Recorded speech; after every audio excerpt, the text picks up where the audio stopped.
Heiner Aga Karebah. Ada quotes yang menarik, pilihlah pasangan yang tangannya ringan dalam memberi, yang dadanya lapang menerima, yang lisannya mudah menuntun, yang kakinya memudahkan langkahmu ke surga, yang di hatinya hanya ada satu nama, yaitu kamu. Pesan Bunda. Selamat menjadi saksi.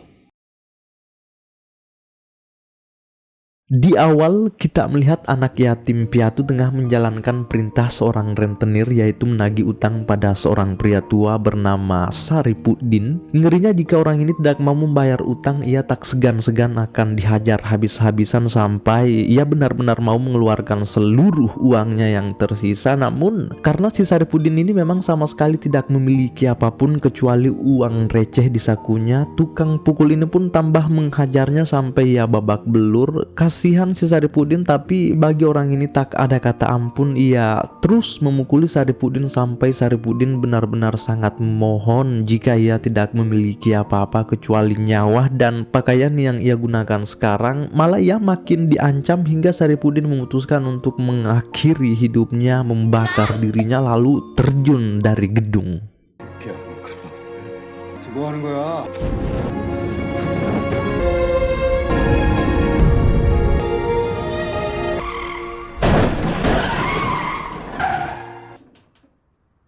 Di waktu yang sama kecelakaan fatal terjadi, mobilnya sampai ambruk terbalik, namun belum diketahui pasti siapa yang mengendarai dan bagaimana kondisinya setelah kecelakaan yang luar biasa dahsyat itu menimpanya. Lalu terdengar kabar jika orang yang memukuli si Saripudin telah dijatuhi hukuman penjara selama 5 tahun sebab dirinya lah peristiwa beruntun ini dapat terjadi. Singkat kisah, kini 5 tahun telah berlalu, si penagih hutang telah bebas dari penjara, namun hidupnya sekarang benar-benar berubah 166,6 derajat. Ia telah meninggalkan profesi lamanya yang hanya memukuli dan terus memukuli orang-orang. Asal kalian tahu, Neria, pria ini adalah mantan seorang petinju yang sudah memenangkan beberapa pertarungan besar. Ia bernama Jang Cheolmin alias Sabri. Hidup Sabri sekarang benar-benar berubah total. Ia sudah tobat dan menjadi anak baik-baik, menjalani hidupnya dengan apa adanya yang jelas bisa makan dari uang halal.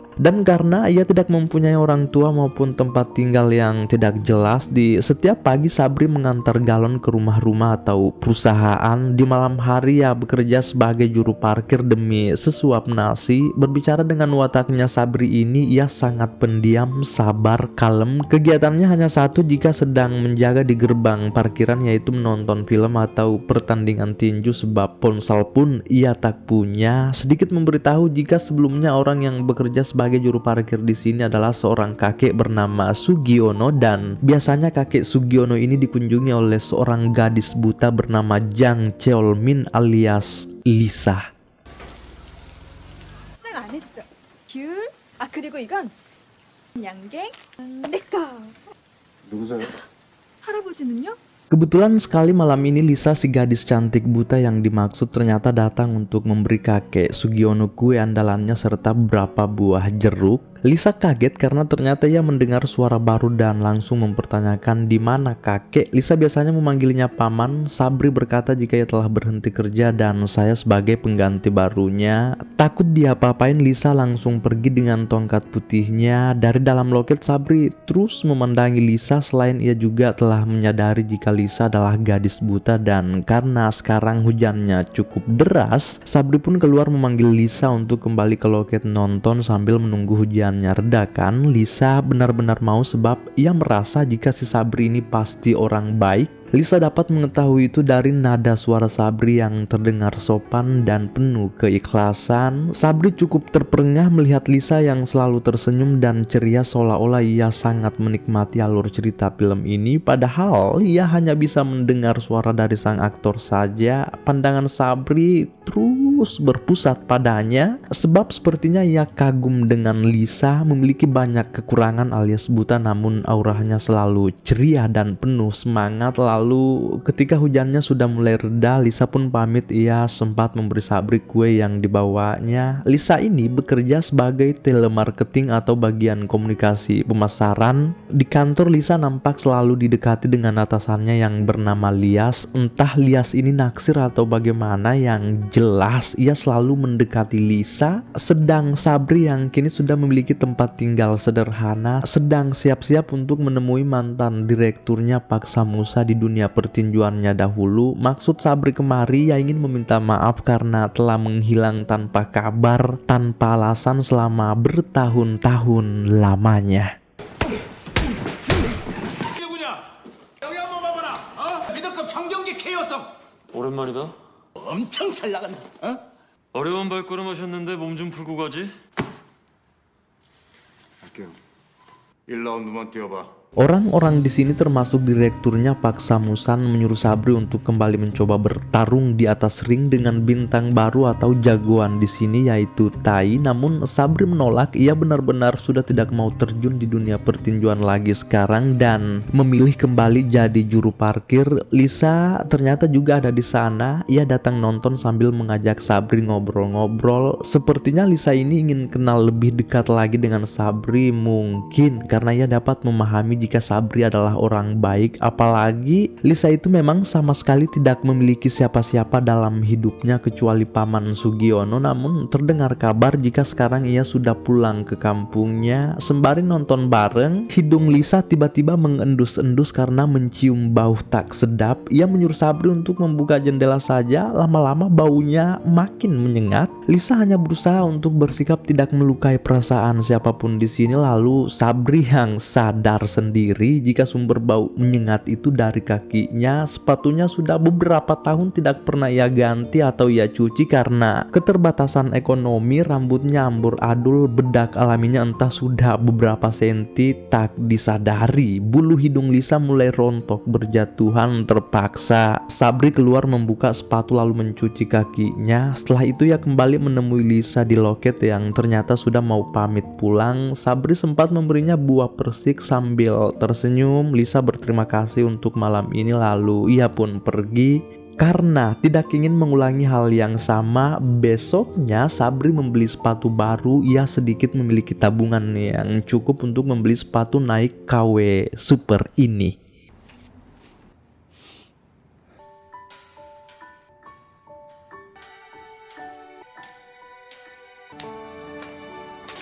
새 신발 냄새 나는데? Seperti biasa, Lisa kembali datang untuk nonton drama. Mereka juga terlihat sudah mulai makin akrab. Lisa mulai bertanya, "Hei paman, bagaimana bentuk wajahmu, model rambut, serta warna kulitmu?" Lisa ini kebiasaan manggil pamaner. Sabri tidak menjawab apa-apa. Setelah dramanya usai, Lisa pun pamit pulang. Namun hal tak diinginkan tiba-tiba terjadi. 움직이지 마. 다시. 잠깐만요. 진짜 후회하실 텐데.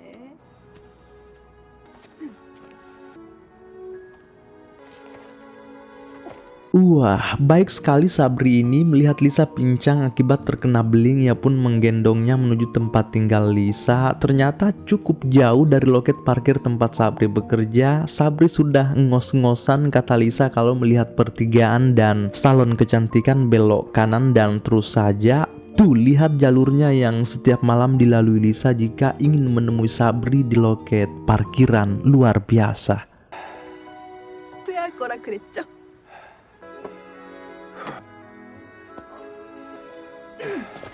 힘들어요? 괜찮아. 나 괜찮아.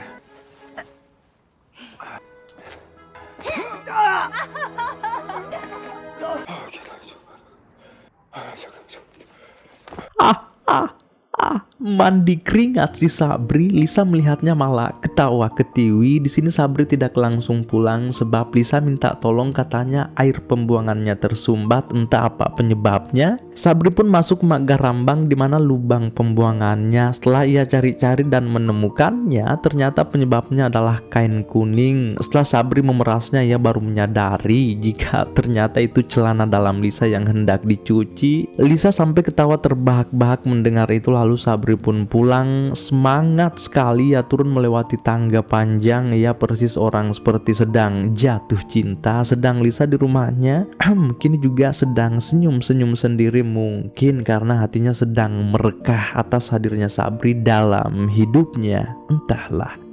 Karena besok mereka janjian nonton konser musik, terlihat Lisa sedang ke salon untuk merubah model rambutnya. Ini semua pasti karena ingin menarik perhatian Sabri. Lisa bertanya, kira-kira model rambut apa yang cocok dengan saya? Kata mbaknya, tenang saja, ini sudah keahlianku nyonya. Ternyata ia menggeritingkan rambut Lisa. Lisa yang tidak bisa melihat, jelas beranggapan jika pasti terlihat sangat cantik. Sekarang setelah dandan dan sebagainya, ia pun keluar menemui Sabri sampai kaget melihatnya, namun bagaimanapun ia tetap menerima Lisa apa adanya. Kini mereka berdua sudah asik nonton konser. Setelah itu lanjut menghirup udara segar dan sempat singgah minum soju bareng. Karena sudah mulai larut, kini Sabri mengantar Lisa pulang ke rumahnya. Lisa sangat berterima kasih telah dibuat tersenyum hari ini. Esok harinya di kantor, Lias lagi-lagi menggoda Lisa, bahkan ia meminta Lisa ke ruangannya, katanya ada yang mau dibahas. Setiap hari begitu Lisa sebagai bawahan ya pastinya nurut-nurut aja, dan ia selalu berusaha menghindar jika sikap Lias sudah mulai tidak masuk akal. Di malam hari ketika Lisa sudah tiba di rumah dan hendak membuka pintu, ia kaget karena dari belakang tiba-tiba ada seseorang menyebut namanya. Lisa mengira jika itu pasti si Sabri, namun nyatanya itu si Lias. Lias sudah mengikuti Lisa sampai ke rumahnya, bahkan ia langsung nyosor masuk ke dalam. Tentu Lisa mulai merasa was-was, namun karena rasa hormat terhadap atasan, Lisa pun menjamunya dengan segelas palpi. Lias mulai memperhatikan setiap sudut-sudut rumah Lisa yang ternyata memang sama sekali tidak ada orang kecuali mereka berdua, karena Lisa ini sudah cukup lama tinggal sendiri di rumah ini, entah orang tuanya kemana. Lalu Lias merasa jika ini adalah kesempatan besar, ia pun mulai merayu Lisa dengan kalimat-kalimat romantik, tapi Lisa malah tegas menyuruhnya pulang sekarang sebab Lias ini sebenarnya sudah punya istri. Namun karena dari dulu ia terpikat dengan kecantikan Lisa, tepat malam ini ia mencoba beraksi. Perlahan ia mulai mendekati Lisa dengan kalung di tangannya.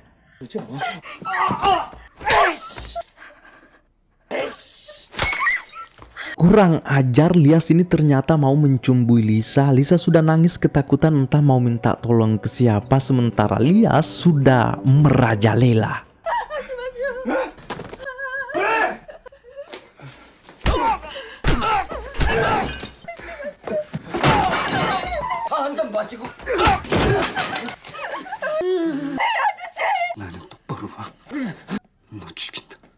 Untung Sabri datang dan langsung mempataliti Lias. Jiwa tinjunya kembali tergugah. Sabri orangnya pendiam, jelas amarahnya tidak main-main, bahkan ia nyaris membunuh Lias. Beruntung Lisa meneriakinya. Pedih sekali perasaan Sabri melihat kondisi Lisa sekarang, bahkan nyaris meneteskan air mata melihat wajah Lisa yang sudah memar-memar. Di sisi lain, Lisa di sini sangat marah juga. Katanya kenapa Sabri sampai tega memukuli dengan separah itu. Lisa pun mengusirnya. Sebelum Sabri pergi, ia terlihat menyimpan bandol coklat di meja Lisa. Sedang Lisa sekarang hanya bisa menyalahkan takdir hidupnya.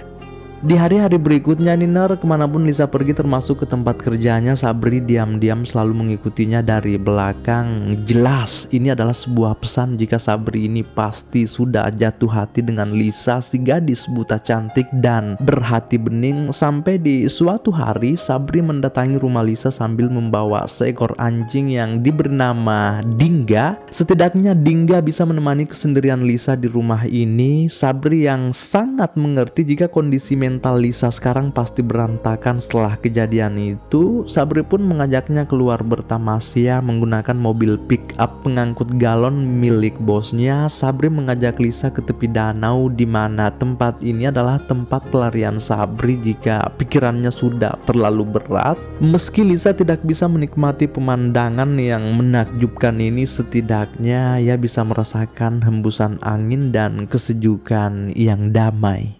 이 돌, 난 이걸 아저씨라고 생각하고 아저씨도 이걸 나라고 생각하고 가지고 다녀요. Di tempat inilah cinta dari keduanya kian bersemi sekaligus mulai terungkap. Dingga yang bahagia berlarian ke sana kemari jadi saksinya. Setelah bertemuan di tepi danau, di esok harinya Sabri menemui direkturnya Pak Samusa. Sabri telah memutuskan untuk kembali ke ring dan ini pasti ada kaitannya dengan Lisa. Tak lain dan tak bukan agar ia bisa mendapatkan dana yang cukup agar bisa membuat Lisa kembali melihat. Hari demi hari Sabri mulai fokus latihan dan memang bodinya ternyata bukan kaleng-kaleng. Kalau biasanya ia hanya mengangkut 1 galon, sekarang di luar dugaan. Tanpa henti Sabri terus latihan. Setelah latihan Sabri kadang mampir ke rumah Lisa. Lisa mulai meraba-raba wajah Sabri, matanya, hidungnya, mulutnya. Kata Lisa, ia sangat penasaran dengan wajah Sabri. Apakah memang benar-benar ganteng sesuai dugaan atau malah sebaliknya? Sabri berkata, jika wajahku lebih buruk dari apa yang engkau kira. Disinilah Sabri makin menggebu-gebu. Dalam hati ia berjanji jika bagaimanapun caranya Lisa harus bisa kembali melihat. 눈 거짓말. Hari demi hari, malam demi malam, yang ada hanyalah kebahagiaan di antara mereka berdua. Sampai di suatu malam Sabri yang pegal-pegal dari latihan pun meminta Lisa memijatnya. Ternyata Lisa ini sangat pandai memijat. Sabri sampai puas terengah-engah. Lalu tibalah di mana Sabri akan kembali bertarung di atas ring. Tetap seperti dulu, Sabri belum pernah terkalahkan meskipun ia berdarah-darah juga. Sehabis latihan atau tanding pasti Lisa tidak pernah lupa untuk memastikan apakah kondisi Sabri baik-baik saja. Lisa tidak begitu khawatir karena merasa tidak ada pembengkakan yang parah di wajah Sabri. Di esok harinya, Sabri baru mengetahui jika Lisa ini ternyata sudah lama hidup sebatang kara setelah kedua orang tuanya meninggal akibat kecelakaan. Jelas Sabri penasaran dong dengan peristiwa memilukan itu. Ia pun meminta Lisa untuk menceritakan kronologisnya. Lisa mulai bercerita, di suatu malam kala itu ia pulang dengan kedua orang tuanya sehabis merayakan libur akhir pekan. Yang nyetir adalah Lisa, namun di saat yang bersamaan Lisa tidak fokus karena tiba-tiba melihat seseorang terjatuh dari gedung dan itu dalam kondisi terbakar. Lalu siapa yang mengingat jika kejadian kala itu tepat setelah Sabri menghajar Saripudin waktu masih bekerja sebagai penagih utang yang brutal.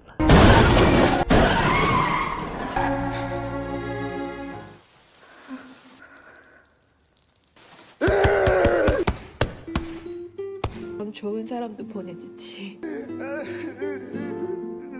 Saat ini yang ada di pikiran Sabri hanyalah penyesalan demi penyesalan. Ia merasa jika semua ini terjadi pada Lisa karena kesalahan darinya. Namun ia mau bagaimana, ia tidak akan mungkin masuk ke mesin waktu untuk merubah apa yang telah lalu. Sekarang Sabri hanya fokus mencari cara agar orang yang dicintainya bisa melihat kembali. Tepat hari ini Sabri sendirian ke rumah sakit dan konsultasi ke dokter. Apakah ada cara agar orang buta dapat melihat kembali? Kata dokter, kemungkinan akan selalu ada bagi orang yang mau berusaha. Katanya ada satu metode agar Lisa bisa melihat, namun itu membutuhkan biaya sebesar 30 juta won. Wah, cukup fantastis jika dirupiahkan kisaran 340 juta. Mengetahui jika ada satu jalan, Sabri langsung gerak cepat. Ia mencoba menemui Tai untuk meminta bantuan. Sabri ingin meminjam uang sebesar 30 juta won. Kata Tai, "Oh, tenang saja, di sini selalu siap membantu, tapi dengan satu syarat." Tai meminta Sabri agar mau jadi petaruhnya di Thailand nanti. Jelas Sabri mengiyakan segala bentuk syarat itu. Yang jelas Lisa bisa sembuh. Di esok harinya setelah mengajak Lisa main seluncuran, Sabri pun memberitahunya, jika aku telah menemukan jalan agar engkau bisa melihat kembali, yaitu melakukan operasi kornea mata dari Amerika. Namun apa kata Lisa? Ia cukup bahagia dengan hidupnya sekarang. Yang jelas engkau selalu ada di sampingku. Itu sudah kebahagiaan yang tak terhingga bagiku. Namun Sabri terus memaksa. Katanya, bagaimana engkau dapat melihat wajahku? Bagaimana dengan anak-anak kita nanti jika mengetahui jika ibunya adalah orang buta?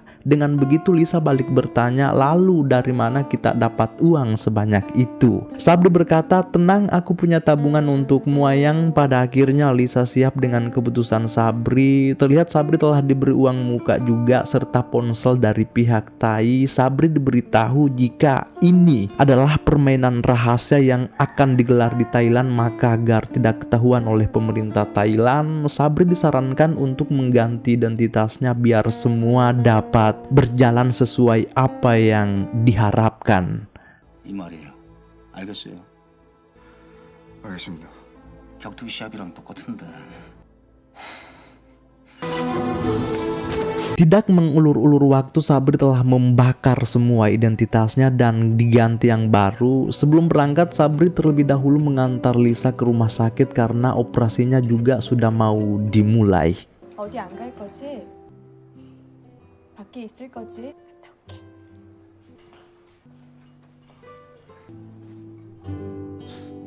인적사항은 무조건 외워주세요. 무정과.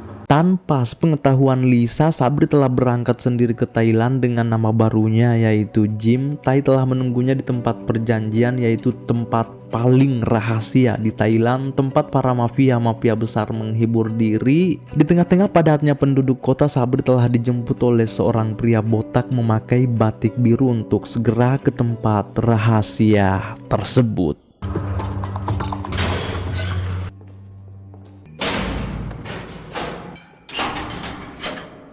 새끼한테 얼어 죽어나갔다. 죽을 때까지니까 일단 룰 같은 건 없고.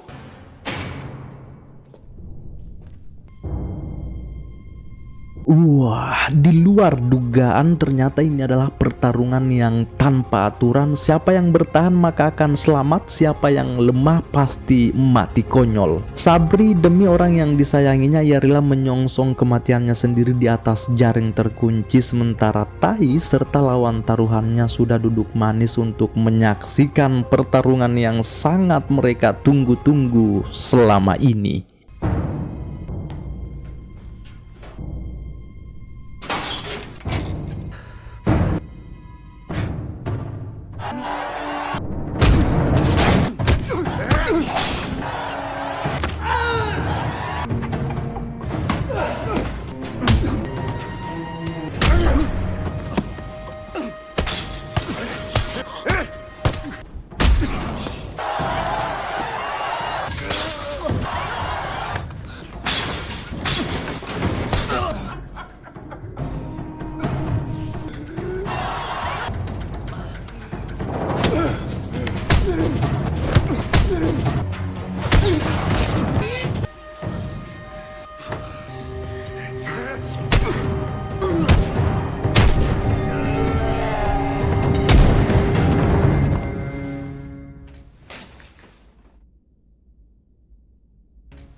Meski nyaris terbunuh, namun kekuatan cintalah yang membuat Sabri bisa memenangkan pertarungan. Sedang operasi Lisa di Korea sana sepertinya benar-benar berjalan lancar. Sekarang ia sudah bisa kembali melihat keindahan dunia. Saking bahagianya, entah sudah beberapa ember air mata yang mengalir juga sambil mencari-cari di mana Sabri sekarang. Ternyata Sabri telah tiba di pelabuhan Korea Selatan sambil membawa uang taruhan tersebut. Ia juga sempat menghubungi pihak rumah sakit menanyakan apakah operasinya berjalan lancar atau tidak. Setelah mendengar kabar gembira, pastinya Sabri sudah tidak sabar untuk bertemu dengan Lisa. Namun di sini hal tak diinginkan kembali terjadi.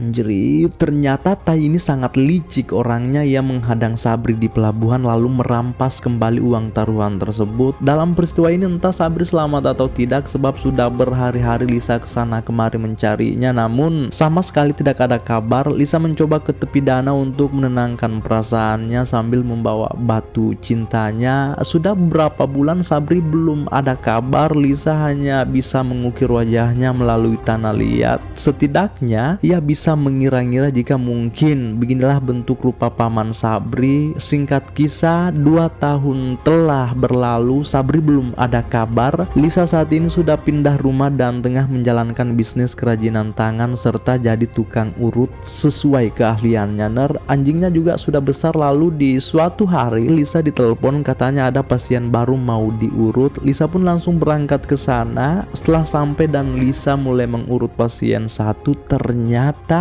ada pasien lain tengah memperhatikannya. Siapa yang menduga jika ternyata itu adalah Sabri dengan luka di wajahnya.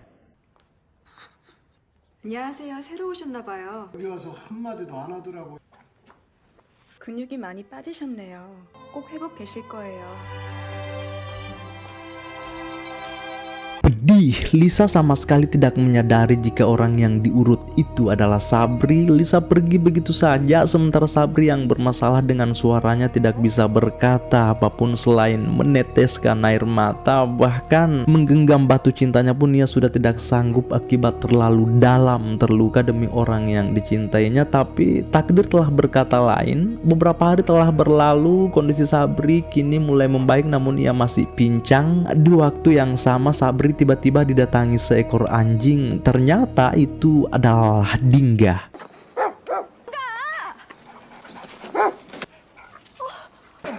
딩가! 괜찮으세요? 일로 있어요. 제가 안마해드렸던 분 아니세요? 딩가!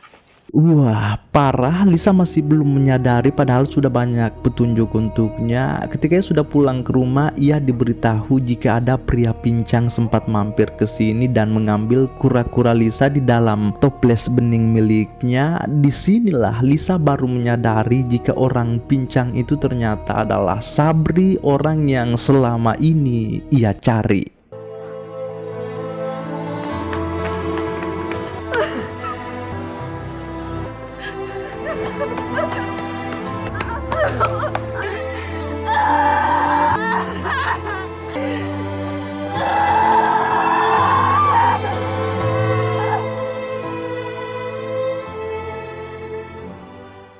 아저씨.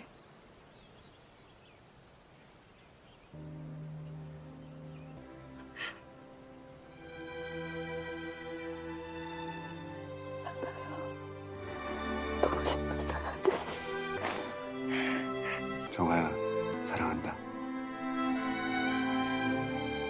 Kini telah usai. Adapun hal yang bisa kita petik dari kisah Sabri dan Lisa, tulis di kolom komentar ya. Selamat bersua di video selanjutnya, Bye. Our love was strong. Why carry on without me? And every time I try to fly, I fall without my wings. Feel so small. Guess I need you, baby. And every time I see you in my dreams, I see your face haunting me. Guess I need you.